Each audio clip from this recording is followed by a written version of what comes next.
So now we're going to be looking at a pretty common topic of standing waves on strings. So this is standing waves are kind of the probably I would say the harder part of mechanical waves that people most struggle with. A wave traveling on a slinky that is stretched 4 meters takes 2.4 seconds to travel the length of the slinky and back again. And what is the speed of the wave?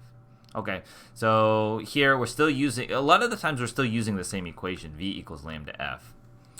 And in this case, let's see, it's stretched to 4 meters, takes 2.4 seconds to travel the length of the slinky and back again. What is the speed of the wave? Well, it's stretched 4 meters. It travels the length. Well, so it goes there and back. So its distance over time is the velocity. It travels 8 meters, takes 2.4 seconds. And so it's 8 divided by 2.4. And that's 3.33 meters per second. Using the same slinky stretched to the same length, a standing wave is created which consists of 3 antinodes and 4 nodes. At what frequency must the slinky be oscillating? So I have a slinky, and I'm just going to draw like a line, but really it's like a coil of wire, and it's 4 meters. It has 3 antinodes and 4 nodes. So typically, for a slinky stretching, so not on a rope, we would say that the waves are, let me think about this. We have 3 antinodes and 4 nodes. So typically you would have the nodes here and here. And I'm going to have a node here. I'm going to have a node here. And I have 3 antinodes, and they must be here, here, and here. And that's why my wave looks like this. Okay. Now, we know the velocity, and if I know the wavelength, I can figure out the frequency. And so we need to figure out what the wavelength here is. Well, if I look at this whole length, 4 meters, I can see what I've captured is 1 wavelength, and then 2, and then, sorry, not a second. If a second wavelength would look like this, if I continued it on, this would be 2 wavelengths right here. But so this is like half a wavelength. So I have 1.5 wavelengths here. So this 4 meters represents 1.5 wavelengths. Or lambda is equal to 4 over 1.5, which is 2.67 meters. Okay? And so then I can find the frequency. The frequency, I rearrange this equation, is v over lambda, is 3.33 meters per second divided by 2.67 meters. And that is 1.25 hertz. I hope that made sense. Just in general, this is terminology. Nodes are points that they're stationary.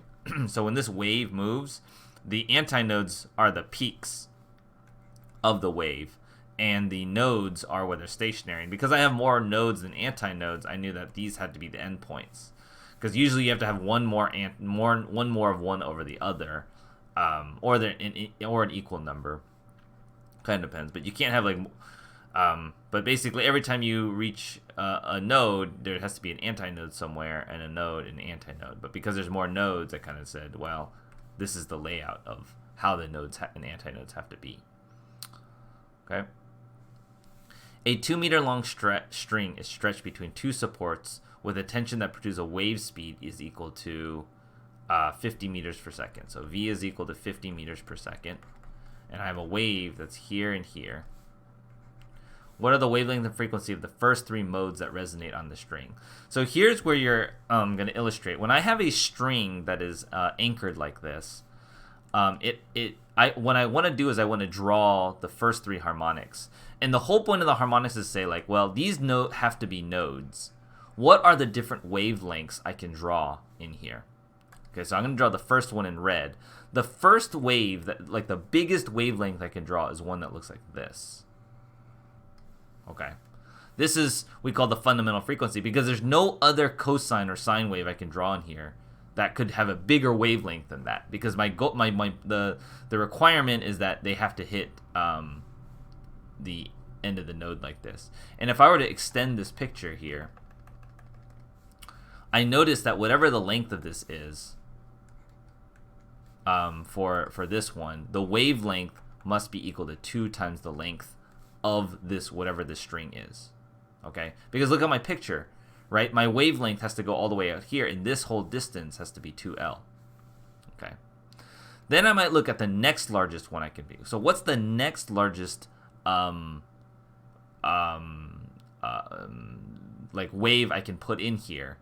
Well, I can't make it look like this, but if I think about it enough times, this is the next largest one I can make. Okay. And this one has a lambda of equal to L because this is one whole wave. And again, the requirement is just that the endpoints are nodes. That means there's 0 points on the cosine.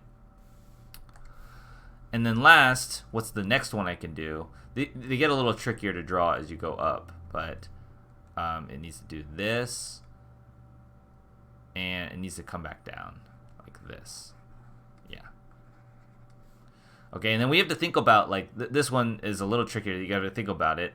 But really, this is one wavelength right here, and this is half a wavelength. So in this case, my wavelength, or 1.5 wavelengths, or another way to say it is like 3/2 wavelengths, right? If I kind of break it up and I say like, well, this is half a wavelength, this is half, this is half. I have 3/2 of a wavelength is equal to L, so my wavelength is equal to 2/3 L.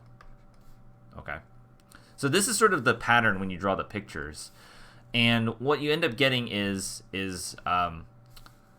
so I know what each of these are. This is 2 times, because the L is 2 meters, right? So this is 4 meters. This one is 2 meters. This one is 2/3 of 2, which is 4/3 meters. So I can calculate now the frequency, because the frequency, because V equals lambda F, and so the frequency is equal to V over lambda. So that's 50 over 4. So for this first one, it's 12.5 hertz. The second one, so this is, we call the first frequency. The next one is going to be 50 over 2, and that's 25 hertz. And 50 over 4/3. Just to double check, 50 divided by 4 divided by 3 is 37.5 hertz.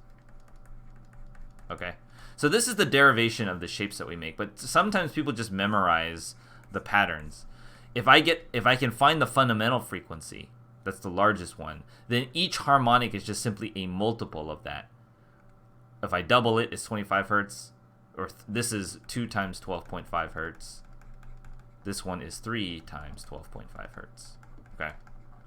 So we can just simply double or triple it depending on how many one we want. And there's higher and higher harmonics, right?